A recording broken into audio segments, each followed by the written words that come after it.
ஏம்மா வாயை திறந்தா பொய் மட்டும் தான் வருமாம்மா, உண்மையே வராதாம்மா? எப்போ பார்த்தாலும் அடுத்தவங்க மேலே பழிய தூக்கி போட்டுட்டு எல்லாத்தையும் பண்ணிட்டு என்ன ஃப்ராடுத்தனம் பண்ணிட்டு இருக்கிற நீ? முடிச்சு தூக்கி உள்ளார போட்டுறேன், பொம்பளைன்னு பார்க்குறேன், இல்லைன்னா தூக்கி போட்டுறேன். நீ எல்லாம் ஒரு மனுஷனாயா நீ? நீ ஒரு போல் பொய் சொல்லி இப்போ வாழ்க்கையை கெடுத்துட்டு உட்காந்துருக்கு, நீ வந்து கூட சேர்ந்துட்டு இருக்கிற. நீலாம் ஒரு மனுஷனா என்ன அப்படின்னு போலீஸ்காரங்க போட்டு முட்டி தட்டி போடுவேன் அப்படின்னு சொல்ல வேண்டிய நிலைமை கொண்டாந்துருவாங்க நம்ம பாக்கியம் வீட்டுக்காரன் அப்படிங்கிறது தான் விஷயம். ஸோ என்ன நடக்க போகுது அப்படின்னா, இப்போ வந்துட்டு நகையை வந்துட்டு கொண்டாந்து கொடுத்துறாங்க. நகையை கொண்டாந்து மீனா கொண்டாந்து கொடுத்துறாங்க. இதை வந்துட்டு இப்போ எல்லோரும் ஸ்டேஷனுக்கு போகலாமா வேண்டாமான்னு இல்லை நான் கட்டாயம் ஸ்டேஷனுக்கு போகிறேன் அப்படின்னு சொல்லியாச்சு. இந்த நகையை கொண்டு வந்து நகையை வந்து மீனா வந்து எடுத்துகிட்டு வராங்க. எடுத்துகிட்டு வந்து கொண்டாடுறாங்க. கொண்டாந்து அதை திறந்து கூட பார்க்கல அப்படிங்கிறது தான் விஷயம். இன்னொன்று மீனா அப்போ கூட வந்துக்கிட்டு சரி இந்த நகை வந்து இப்படி இருக்குது அது 72 பவுன் வந்து கவரிங் ஆச்சே, அது கருத்து போயிருக்குமா எப்படி இருக்குமா அப்படிங்கிறத கூட திறந்து பார்க்காம வருது.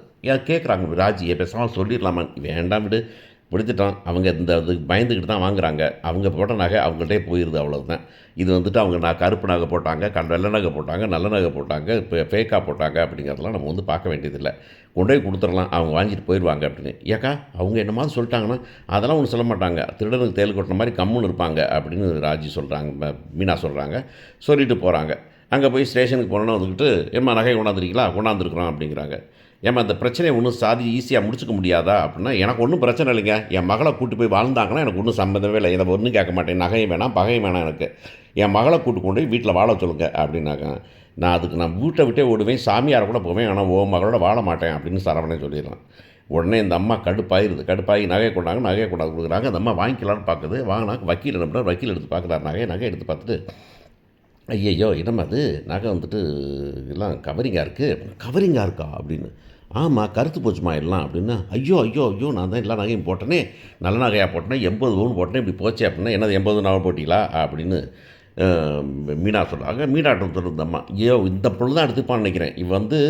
இவ புருஷனுக்கு கவர்மெண்ட் ஜாப் வாங்குறதுக்கு 10 லட்ச ரூபா வாங்கினா, அந்த 10 லட்ச ரூபா இதை விற்று தான் பண்ணியிருப்பான்னு நினைக்கிறேன், இவ தான் பண்ணியிருப்பா அப்படின்னு சொன்னேன். என்ன வாய என்னம்மா வச்சுருக்கிற நீ 10 பவுன் 80 பவுன் நகை போட்டியா?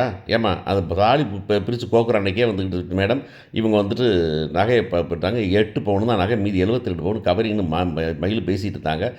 சாரி மாமா, நான் சாரி அத்தை, நான் சொல்ல விட்டுட்டேன், இவங்க தான் சொன்னாங்க மகா வாழ்க்கை போயிடும் அப்படின்னாங்க, அதுக்காக கம்முன்னு அதுக்காக நீ கம்முன்னு இருந்துருவியா? செந்தில் கடுப்பாயிரும், அதுக்காக கம்முன்னு இருந்துருவியா? 72 பவுன் பார்த்து இப்போ பண்ண சொல்கிறாங்க பாரு, கடைசி நம்ம தான் மாற்றிவிட்டாங்கிறாங்க பாரு அப்படின்னு. அதே எப்படி மாற்றுவாங்க அப்படின்னு சொன்னோன்னே இங்கே உடனே வந்துக்கிட்டு இவங்க சொல்கிறாங்க, சரி நகை போட்டது பேர், சரி நம்ம கூப்பிட்டு கேட்போம், மயிலே கூப்பிட்டு கேட்போம் அப்படின்னு மயிலுக்கு போன பண்ணு. மயிலை கூப்பிடலாம், அதெல்லாம் வேணாங்க, முடியாமல் கிடக்கிறான், முடியாமல் கிடந்தாக்கா அப்படியே முடியாமல் கிடந்துட முடியுமா? அதெல்லாம் பண்ண முடியாது. என்ன டாக்டர் சொல்லிட்டு வச்சுருக்கீங்களா? எத்தனை நாளைக்கு முடியாமல் கொடுப்பீங்க அப்படின்னு. ஏமா கான்ஸ்டபிள் போய் கூட்டுவாமா அப்படின்றாங்க. மயில் வருது. மயில் வந்தோடனே மாமா அப்படிங்கிறது, இங்கே பாரு அடித்த குழுடைய மூடி அந்த பக்கம் ஓடி போயிரு அப்படின்னு சொல்லிடுறான். உடனே வந்துட்டு அத்தை மாமா மன்னிச்சுக்கங்க அப்படின்னு சொல்லிட்டு, சரிம்மா இங்கே வாமா, முதல்ல அந்த கதை வீட்டு கதையெல்லாம் அப்புறம் பார்த்துக்கலாம், இங்கே வாமா, இந்த நகை என்னம்மா இது? நகை வந்துட்டு என்ன 80 பவுன் போட்டாங்கிறாங்க, 72 பவுனு கவரிங்கிறாங்க. பாத்தியா மயில், நம்ம வந்து 80 பவுன் தங்கமாக வாங்கி போட்டோம்ல, எவ்வளோ கஷ்டப்பட்டு வாங்கி போட்டோம். ஆனால் பார்த்தீங்கன்னா எல்லாத்தையும் மாற்றி வச்சுட்டாங்க மயில். 8 பவுனு தான் நல்லா இருக்கான், மீதியை பூரா வந்து இந்த மீனாவும் ராஜியும் சேர்ந்து மாற்றிட்டாளுங்க போல இருக்கு, எல்லாம் விற்று தின்னுட்டாங்க அவங்க, நம்ம கொடுத்த அப்படின்னு சொல்கிறாங்க. உடனே என்னம்மா சொல்கிறேன்னா, அப்படின்னு சைக்கிளை காமிக்கிறாங்க. சொல்லுதான், என்னம்மா என்ன சொல்கிற மயில், ஏன்னா அவங்க நகை மெயினாக சொல்கிறாங்க வந்துக்கிட்டு நீங்கள் தான் மாற்றி போட்டிங்கங்கிறாங்க, அவங்க அவங்கள்ட்ட கெஞ்சினீங்கிறாங்க. ஆனால் வந்துக்கிட்டு உங்கள் அம்மா சொல்கிறாங்க 80 பவுனும் நகையாக போட்டோம் அப்படிங்கிறாங்க. அப்படின்ன உடனே இந்த பொண்ணு சொல்லுதோ இல்லையோ, அது தங்கச்சி வந்து சொல்ல போகுது, மேடம் இதெல்லாம் வந்து எங்கள் அப்பா அம்மா சொல்கிறது தான் பொய், அது வந்துட்டு 80 பவுனில் போடல, 72 பவுன் வந்து கவரிங் தான், இது எங்கள் அம்மாவுக்கு தான் கவரிங் போட்டாங்க அப்படின்ன உடனே கடுப்பாயிடுறாங்க. உடனே வந்துட்டு சும்மா வாய் மூடிட்டு இருக்க மாட்டியா, அவளுக்கு ஒன்றும் தெரியாது, சின்ன பிள்ளை சொல்கிறது கேட்குறீங்கன்னா. உடனே போலீஸ்காரமாக எந்திரிச்சு தடி எடுத்துறாங்க. பட்டு பிச்சு கொண்டு விடுவாமா எல்லாத்தையும். என்ன விளாண்டுக்கிட்டு இருக்கீங்களா நீங்கள்? எத்தனை பொய் சொல்லுவீங்க நீங்கள்? எத்தனை பொய்யை சொல்லுவீங்க? அப்போ வந்துட்டு கொடுமை பண்ணாங்கிறீங்க, கொடுமையே நடக்கலைங்கிறாங்க. இப்போ வந்து நகையை போட்டு போடுறீங்க, தூக்கி போட்டு உள்ளார போட்டுருவேன். ஏதோ பொம்பளை பிள்ளை 2 பிள்ளையை பற்றி வச்சுருக்கீங்களே, வாழணுமேன்னு விடுறேன் நான். இப்போ எவன் உன் கூட வாழ்வேன்? இன்னமும் அந்த சரவணை கூப்பிட்டு வாழ எப்படி வாழ வைப்பாங்க? இவ்வளோ பொய்ய சொன்னீங்கன்னாக்க, இவ்வளவுக்கு பிறகு உங்கள் மகளை எப்படியாவது வாழ வைக்கணுங்கிறத விட்டுவிட்டு அவங்க மேலே பழியை தூக்கி போட்டு 72 பவுன் எவ்வளோ தெரியுமா இன்றைக்கி? இப்போ போகிற பார்க்க பார்த்தா 1 கோடி ரூபா வந்துடும் போல இருக்குது. 1 கோடி ரூபாய்க்கு அவங்க மேலே வந்துட்டு கணக்கை போட்டு கழிச்சிட ஃப்ராடு உன்னையெல்லாம் ஃபோர்ஜரி கேஸில் உள்ளார போட்டுடணும் அப்படின்னு சொல்கிறாங்க.